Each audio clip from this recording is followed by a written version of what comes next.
Urgent, urgent. Mardi 30 août 2022, nous sommes au port de Bessia 1, autrement dit Bessia Port 1, et vous suivez donc la suite du prétendu naufrage du bateau de pêche pavillon brésilien, dénommé Fatala. Puisqu'hier un corps a été repêché du côté du port de pêche de Boulbiné, cette fois-ci c'est un autre corps qui vient d'être repêché au large de Bessia Port 1. Et comme vous le constatez, beaucoup de personnes, des curieux certainement et d'autres, des parents, venus identifier. Et ce que nous pouvons confirmer, c'est que des personnes proches de la personne retrouvée confirment qu'il s'agirait d'un certain... Bon, je vais taire le nom pour le moment, puisque la police technique n'a pas fini complètement son travail, permettez-moi. Donc il est quand même reconnu comme étant le mécanicien du bateau de pêche qui a disparu depuis le samedi. Donc le mécanicien, donc le corps vient d'être découvert ici. Et au bon moment, on apprend que du côté de Bonfiport, un autre corps vient d'être découvert de ce côté aussi, toujours dans le même sillage. Nous venons à peine d'avoir l'information confirmée par un spécialiste des questions de pêche que le capitaine du dit bateau de pêche a été repêché au large de Kakossa. Le capitaine donc, qui est le miraculé de cette situation pour le moment, selon les informations, donc lui, il n'est pas mort, il serait en ce moment dans la concession du sous-préfet de Kakossa. Donc vous pouvez, pour le moment le corps n'est pas complètement couvert, donc vous ne pouvez pas voir. En attendant, pour le respect de la dignité humaine, vous n'allez pas le droit de le voir, personne, pour éviter de heurter des sensibilités aussi. Donc vous pouvez bien voir dans ce cadre-là ce qui se passe maintenant. Voilà, l'équipe de la police technique est déjà sur place, même si la protection civile n'est pas là, mais des spécialistes sont là. Et le jeune a été identifié par des collègues du port autonome de Conakry et de la marine.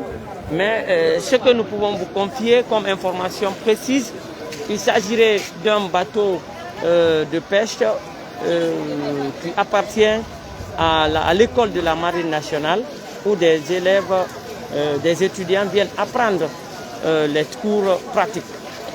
Et donc c'est un bateau de 14 mètres, pavillon brésilien, qui est donc cité dans cette situation malheureuse.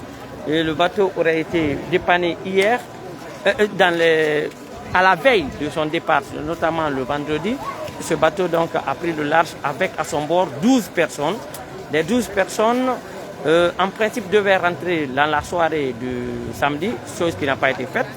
Et tous ceux qui savent ce qui s'est passé pendant ces 24-48 dernières heures en Guinée, beaucoup de vent, beaucoup de pluie.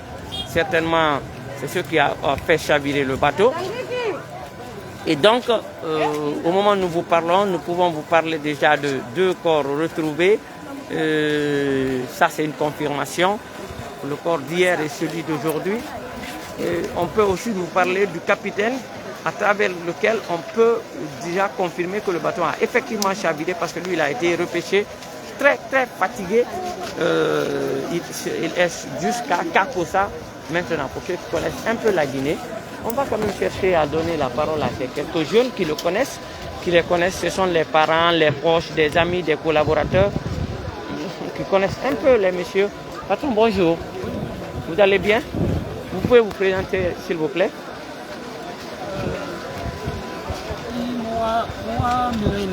Et anglais? Et là, je Moussa. Et dit que l'on a retrouvé. Grand Ouest Nara, bon, il bateau a deuxième mécanicien Nara. Bateau de pêche dans un sender, dans le Oui, oui. Okay. Bon, un deuxième mécanicien nara. Il y a mini affaire nani nanto. Donc on va renseignement fait. Mais bon, on va retrouver follow le couronne. Mais mon après présenté des mauvais. Soit des gens qui m'ont amené là. Bon donc la caméra tournante to gesege na me fou anu firi me kere na yete machoto wi na sa tiri kapo sane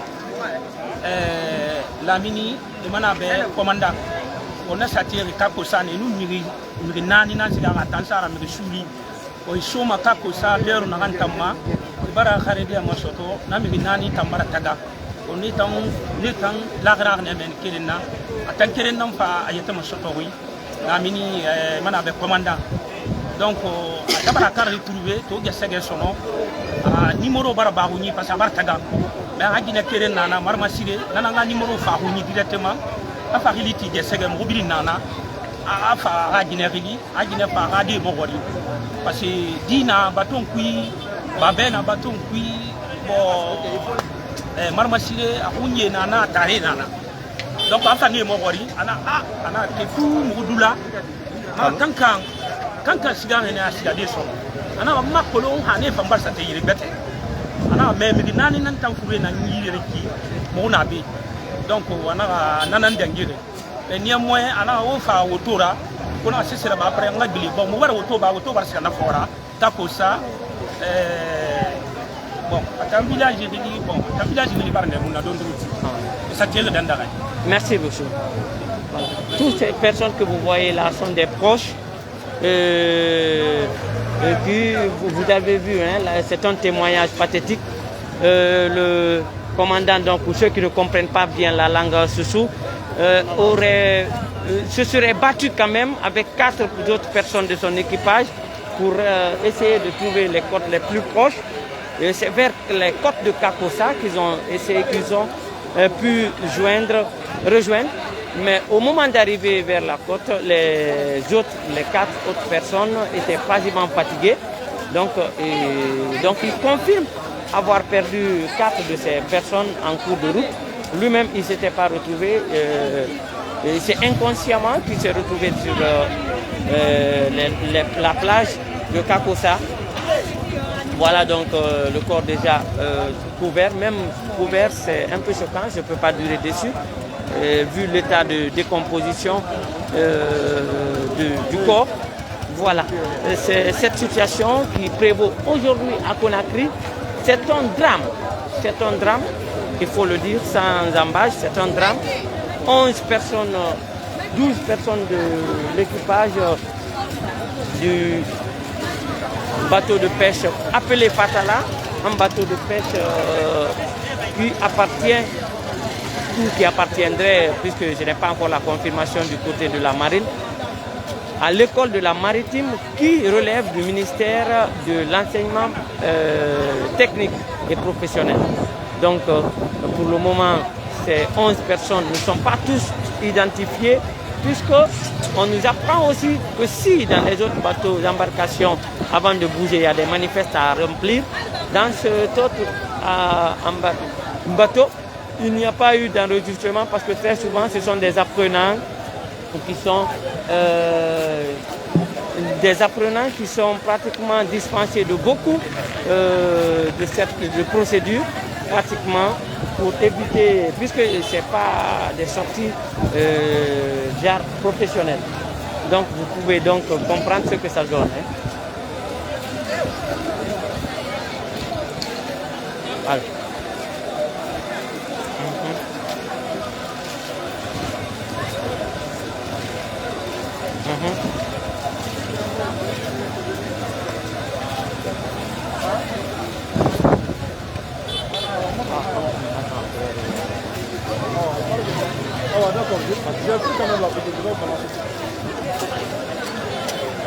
Une autre information à préciser tout à l'heure, puisque un des membres de la famille nous disait que son corps a été retrouvé du côté de Bompi.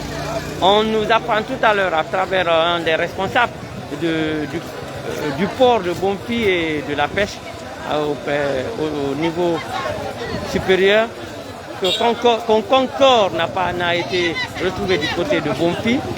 Donc le temps pour nous de vérifier là, nous nous maintenons à ces deux corps retrouvés ici et à la version du témoin, notamment le capitaine qui a été repêché de ce côté. Voilà globalement ce qu'il faut retenir sur ce cas de naufrage, puisque là on peut vraiment confirmer que le bateau a effectivement chaviré. On va continuer à donner la parole aux gens.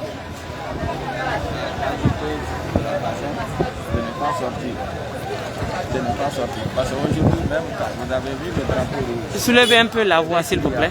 Dès qu'il y a le drapeau rouge, là, c'est que la mer est agitée. Donc on ne peut pas, on les interdit de prendre même les manifestes. Donc ils ne prennent pas manifeste. Et ça veut dire qu'ils ne doivent pas descendre la mer. Mais puisque vous comprenez déjà que ces étudiants ou ces occupants de ce bateau n'avaient pratiquement pas pris de manifeste, parce qu'apparemment on a du mal même à identifier tout ce qui était dedans. Comment vous analysez ça? Ça, pour le moment, nous ne pouvons pas dire quelque chose s'ils avaient pris manifeste ou pas, parce que le bateau, la barque ne vient pas de chez nous ici. Parce que nous, c'est ceux-là qui quittent ici, c'est ceux-là que nous connaissons quelque chose. Hein? Parce qu'ils ont dit que c'est jusqu'au port autonome que le bateau travaille. Et que celui-ci, c'est un mécanicien, je l'avais dit. C'est un mécanicien du bateau. Le bateau s'appelle Fatala. Donc, ça veut dire le samedi, vous n'avez pas accepté que des bateaux sortent de votre port ici? Non. Le samedi, non. Et très souvent, comment vous faites pour éviter que les bateaux sortent si la mer est agitée? Et comment vous vous rendez compte que la mer est agitée? La mer, nous nous rendons compte, on nous appelle depuis la base, depuis le ministère. On a donné un numéro, tous les ports, chacun, ils nous ont pris un numéro de tous les ports. Maintenant, dès que la mer est agitée, ils nous informent et on fait monter le drapeau rouge. Ça veut dire que ce jour, il n'y a pas de sortie. Tant que la mer est agitée, il n'y a pas de sortie. D'accord. Merci, monsieur. Merci. Vous avez compris? Ce sont des préalables, ce sont des conditions dans lesquelles les bateaux doivent sortir ou pas. C'est ce que cette lecture que ce monsieur était en train de faire. Et chers téléspectateurs, chers abonnés de la page de Gangan TV, on va quand même continuer. Le capitaine. Les gens peuvent faire des trucs comme ça, il est à côté de ça. Et il paraît qu'elle est avec 4 personnes. Elle avait son fatigué et ils sont restés là. C'est ce matin, il a téléphoné. Non, il s'est retrouvé. Donc il se trouve avec 4 personnes. Mais ils sont restés dans l'eau. Ils n'ont pas pris ça. Oui, ils étaient fatigués. Lui seul qui a. Il est sur le tout professionnel. Son fils dit comment il s'appelle? Il est le petit même. Voilà. Voilà, fidèles téléspectateurs, chers abonnés. Pour le moment, le responsable de la police technique et scientifique, colonel Ndiaye, s'abstient de tout commentaire en attendant de cerner toute la situation autour de ça. Moi, quant à moi, je vous promets de vous revenir dès que possible. Mais en attendant, ce qu'il faut retenir, c'est que le bateau qui a disparu le samedi a effectivement chaviré, puisque les membres de son équipage ont retrouvé. Le rapport d'abord n'est pas retrouvé, mais les membres de son équipage, un a été retrouvé hier au port de Boulbinet, le second est là, c'est le mécanicien du dit bateau qui a été formellement reconnu par certaines personnes, vous avez entendu, d'autres personnes, et le capitaine du dit bateau a été retrouvé vivant, repêché au large de Kakossa, et qui se retrouverait maintenant là, au domicile du sous-préfet de Kakossa. Et selon les sources, il était en compagnie de 4 personnes avec lesquelles il a nagé pour rejoindre les côtes les plus proches. et pratiquement les autres étaient fatigués. Et lui aussi, c'est très fatigué qu'il s'est retrouvé sur les bordures de mer et avant d'être sauvé donc, par cette situation. Tout ce qui reste clair, toute la situation ne peut être claire qu'au fur du temps, puisque l'info va évoluer, la situation aussi. Et pour le moment, ce qu'il faut retenir, c'est qu'il y a donc 2 corps repêchés, encore retrouvés, une autre personne retrouvée vivante. Donc, quand on enlève ça dans les 12, pratiquement, il restera 9 portés disparus. Les 9 personnes seront peut-être retrouvées vivantes, on ne sait pas. C'est ce que nous souhaitons, mais beaucoup de chance. Tout porte à croire que nous allons découvrir d'autres cas, d'autres corps sans vie, malheureusement, même si nous ne le souhaitons pas. Et c'est cette réalité que vous vivez à travers Gangan TV et sa page et son reporter sur le terrain aujourd'hui, Chori Kanja Bangoura, pour vous permettre de comprendre l'actualité en temps normal. Merci à tous. Restez donc connectés.